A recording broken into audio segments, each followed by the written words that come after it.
अब इस क्वेश्चन में देखिए हमें फैक्टराइज करना है किसको, a r plus b r plus a t plus b t. इस क्वेश्चन को आप दो तरीक़ों से कर सकते हैं। कैसे, देखिए मैंने आपको बताया इस टाइप के क्वेश्चंस में हम दो दो के ग्रुप बना लेते हैं। दो दो के ग्रुप ऐसे बनाते हैं जिसमें कुछ ना कुछ कॉमन निकल रहा। तो देखिए अगर मैं इन दोनों को लूँ तो आर कॉमन निकल रहा है, इन दोनों को लेती हूँ तो टी कॉमन निकल रहा है। तो देखिए इन दोनों का ग्रुप बना लिया और इन दोनों का ग्रुप बना लिया। तो इसको अब हम ब्रैकेट में भी कर सकते हैं, a r plus b r plus, क्योंकि सब जगह प्लस है इसलिए बाहर भी plus, a t plus b t. देखिए अब इन दोनों में से आर कॉमन निकल रहा है तो आर कॉमन निकाल लेंगे। जब इन दोनों में से आर कॉमन निकल गया तो इसमें से ए बच गया और इसमें से बी बच गया, तो ए प्लस बी प्लस, अब इन दोनों में से टी कॉमन निकल रहा है तो टी कॉमन निकाल लेंगे। जब टी बाहर निकालेंगे तो यहाँ से ए बच गया और यहाँ से बी बच गया, तो ए प्लस बी। अब देखिए ए प्लस बी यहाँ पे भी है यहाँ पे भी है, तो ए प्लस बी कॉमन निकाल लेंगे तो क्या बच जाएगा। देखिए इन दोनों में से ए प्लस बी कॉमन निकला तो आर बचा, इन दोनों में से ए प्लस बी कॉमन निकला तो टी बच गया, तो आर प्लस टी। एक तो ये मेथड है करने का, और दूसरा मेथड बता रही हूँ, a r plus b r plus a t plus b t. अब देखिए आप कहेंगे आपने ये दोनों कॉमन लिए, ये भी तो ले सकते हैं एक साथ, तो वही कर रही हूँ। अब मैं a r plus a t एक ब्रैकेट में लिख रही हूँ plus b r plus b t एक ब्रैकेट में लिख रही हूँ।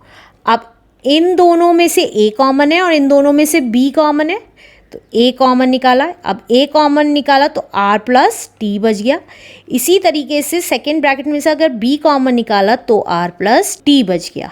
अब देखिए आर प्लस टी यहाँ पे भी है यहाँ पे भी है, तो आर प्लस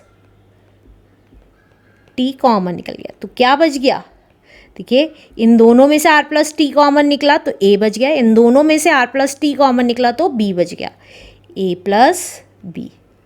तो देखिए अगर A plus B into R plus T कहें या R plus T into A plus B कहें, बात एक ही है। अगर हम 2 इंटू 3 लिखें या 3 इंटू 2 लिखें, बात एक ही, आंसर सेम ही आएगा, राइट। तो this is our answer. Let's do next question now. इस क्वेश्चन में देखिए कह रहा है फैक्टराइज करना है, तो क्वेश्चन लिख लेते हैं अपना। क्वेश्चन है हमारा x square minus a x minus b x plus a b. मैंने अभी अभी आपको बताया कि आप कोई से भी दो पेयर्स ले सकते हैं जिसमें कुछ कॉमन निकल रहा हो, तो मैं इन दोनों को ले रही हूँ।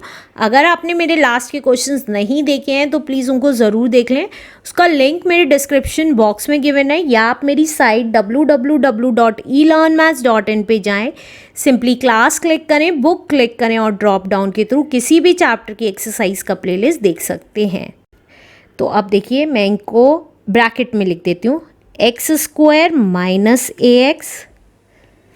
अब इन दोनों को ब्रैकेट में लिख रही हूँ, प्लस बाहर निकाल रही हूँ। प्लस बाहर निकालने से जिसका जो साइन था वही रहेगा, राइट।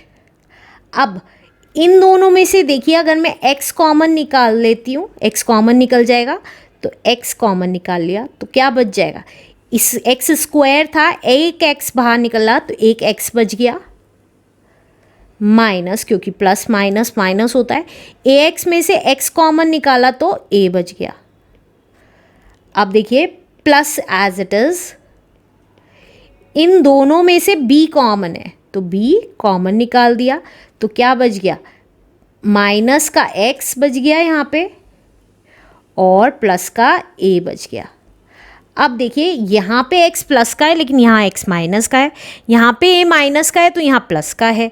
तो अगर मैं इसके साइन इंटरचेंज कर दूँ तो आप ईज़िली कॉमन ले सकते हैं x माइनस है, तो वही करेंगे हम। साइन इंटरचेंज कैसे करते थे, माइनस की मल्टीप्लिकेशन इस साइन में करके। तो माइनस प्लस कितना होता है, माइनस होता है, तो माइनस का b हो गया। अब जब हमने माइनस साइन कॉमन ले लिया है तो जो जिसके साइन थे वो चेंज हो गए, मतलब माइनस का x था अब वो प्लस का x हो गया, और a प्लस का था तो अब माइनस का हो गया। अब देखिए x माइनस ए यहाँ पे भी है, यहाँ पे भी है, तो हम कॉमन ले सकते हैं x माइनस ए। अब x माइनस ए कॉमन लेते ही इन दोनों में से x माइनस ए कॉमन लिया तो x बच गया, इन दोनों में से x माइनस ए कॉमन लिया तो माइनस b बच गया। तो ये आ गया x minus b is the answer. Let's do next question now.